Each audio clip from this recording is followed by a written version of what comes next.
You're Melting. Written by James Scott. Trigger warning. Suggestions of abuse, death, and mental health. A whirl of snow chased Becca as she burst through the thick door. She slammed it with a backward kick and darted forward across the cabin, making a direct line for the fireplace.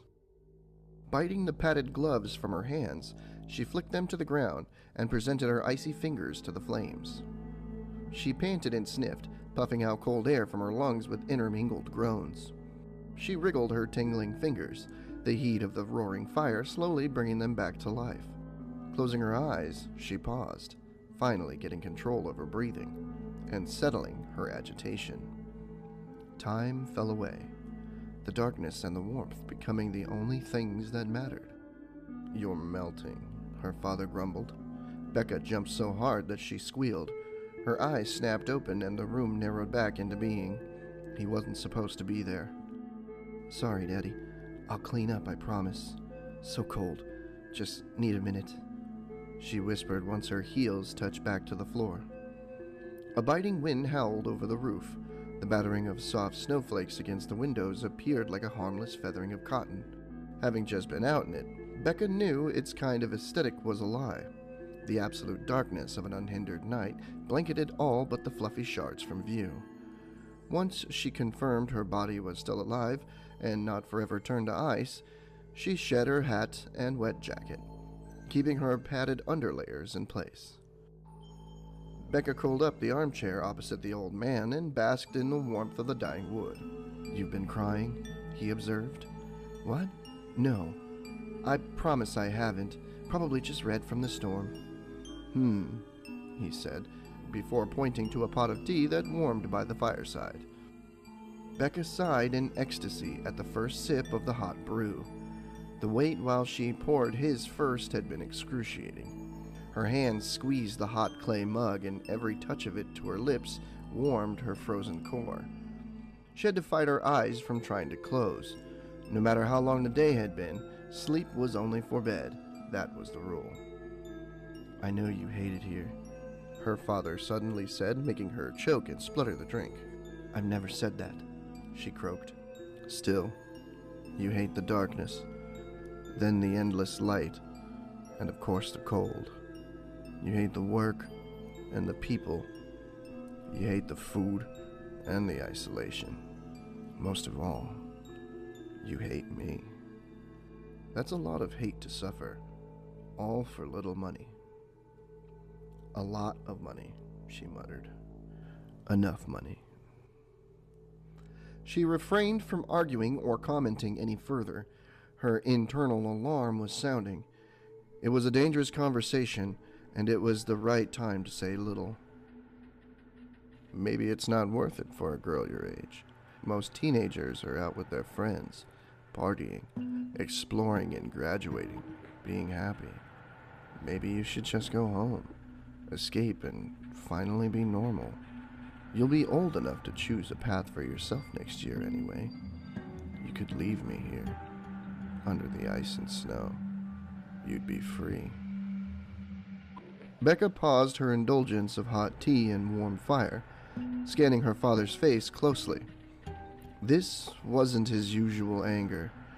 There was no frustration or accusation behind his eyes, no hardening of his brows. He was contemplative, questioning, like a wolf begging to be petted, waiting to bite. "I'd always choose to be with you," she lied. "Anyway, the mines don't rotate out staff for another 6 months. By then, we'll be leaving together. I don't love Alaska, but I've never expected to. You told me I wouldn't, and you were right. Serving up cafeteria food after home studies for an endless stream of rough old miners is hardly a dream come true." "Oh, sorry, Daddy. I didn't mean that. They're all good men. It's just like you said, it's not high school. It's different, that's all. Not bad. I understand why you brought us here. I know what the money will do for our future. I know you're looking after us. Thank you, Daddy." "You don't need to lie anymore," he said, shifting in his seat, looking directly at her. Becca flinched and placed her bare feet flat on the floor. She should have stopped talking. Why did she babble on like that? Nervous or not, she should know by now how to mind her tongue better. Her body ached, wanting to immediately run, even though she knew there was nowhere to go. Ignoring the clamping of her toes against the icy floorboards, Becca forced her expression calm. She knew the sound of her heart hammering could only be sensed by her own ears, and the subtle quickening of her breath would be under control in a moment. But still, she could never quite conquer that instinct to flee. "I would never lie to you. I know better than that," she said, dropping her eyes to fixate on a knot in the wood. "I know, sweetheart," her father hummed. "You've never been able to keep a secret from me. Your feeble attempt at lies were always quickly found out with a little persuasion, No, I'm not accusing you of lying to me." "Then why? You know, I remember when you tried telling me it was the neighbor's boy that had broke the kitchen window back in Utah." "Ha! As if I would have believed that," he laughed. "That spineless twerp wouldn't have dared. You, though, you always dared to push me. Never doing as you were told. Always thinking you could do whatever you wanted and get away with it. Once your mother left, we soon put that to rights, didn't we?" "Yes, Daddy," Becca whispered, wrapping her arms around her chest, pressing her fingers tight against the healed rib bone that lumped the skin. "I learned well how to act appropriately. At least up here, there's no one for you to blame your behavior on. Nothing and no one to hide behind it. Just you and the truth. With me and the snow here to make you face it." Becca's eyes had crept upward while he spoke. When they reached his face and he uttered the word snow, something shifted. All the color bled from his skin to a stark white and the stubble of his chin. Dark hair and eyebrows all froze stiff. His eyes went dark. Then she blinked and the sight was gone. "What's wrong? Remembered something that you want to get off your chest?" he asked, staring daggers into her eyes, but using the same surreal, calm tone. "No, Daddy, I've been behaving. This time away from everything has been good for me.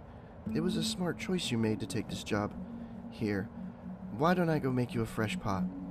I'll get your slippers, too," she said, slinking from her chair and retreating to the corner of the open room, toward the tiny excuse for a kitchen. She rinsed the pot and set it with new leaves. As she chewed her lip, waiting for it to refill, she noticed the clock. It was late, far later than seemed right. "Where were you going tonight?" her father asked, reading her mind. Her legs jolted, trying to force a reaction from her. She stilled them by will alone and forced a smile on her face. "I was working the dinner shift for the men.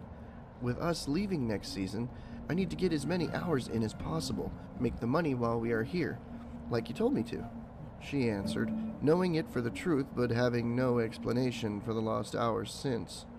"Run late, did it?" he inevitably asked. "I guess so," Becca smiled wider.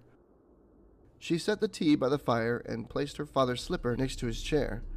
As she tiptoed across the room to grab her own, he spoke to her back. "You don't need to lie anymore." Becca, standing at the shoe rack by the door, pressed her palm against the wood. There was nowhere else to go. Yet, when she heard his heavy feet drop onto the boards, when the vibration of his steps resounded through her own feet, her body begged her to run. Always, it worked against her, never obeying what her mind knew was necessary to survive. But she was tired, so very tired of the mask, the eggshells, and the fear. She didn't have an answer for him, and he would demand the truth. Becca gave in to weakness for only a moment, but it was enough that her body took the chance, grabbed for her coat, tore the door open, and ran out into the freezing night. Becca sprinted across the hard-packed snow. The constant barrage from above had formed solid layers of concrete, not the powdery stuff you might imagine, but it made sense. Nothing could endure such a constant assault without hardening. Still, it stabbed at the soft of her bare feet like she was running on knives. She pulled on her jacket without slowing, zipping it up and slamming her hands into her armpits. Her fear was too great to care that there was nowhere safe to go, nowhere warm, Nowhere close. No one who would help. He hadn't made it that way. Still, her body would not let her stop. Her mind was blank and her instincts were doing all the decision-making. Her breath was short and fast, her eyes darting, her throat closed. She ran on, coming to the thick of the ice of the lake and not hesitating for a moment before hurtling out onto the glass of its surface. She made for the fishing cabin, simply because it was the only thing in sight that wasn't white. It was where he had so often spent his weekends. Stopping too quickly as she approached, she slipped and skid on her knees across the ice. Her feet were burning, the skin afire with cold, pain to the point of no feeling at all. Her hands scraped as they kept her face from the rough surface, and as she looked down through the clear window of the frozen water, she laughed. Hysterical, she cackled, until it turned into sobs, and then smile-painted tears. Her father stared back up at her, white, dark-eyed from the shadows of the night, hair frozen. "You don't need to lie anymore," she found herself whispering. "You could leave him here, under the ice and snow.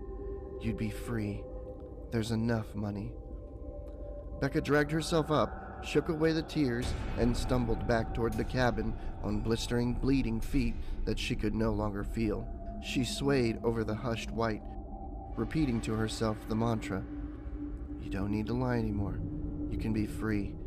Leave him under the ice and snow." She burst through the door, chased by a whirl of snow and slamming it behind her shoulder, then darted forward to the roaring fire. The heat was a bliss mixed with agony as her feet began to thaw. She closed her eyes and sunk into the warmth of the darkness. Time fell away. "You're melting," her father grumbled.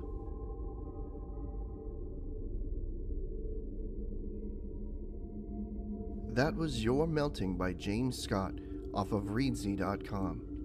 My name is Junnis of Buggus, and I will be reading more stories like these.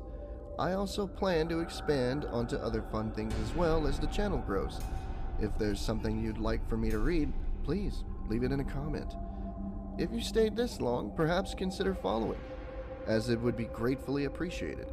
I hope to see you on the next one, and thanks for listening.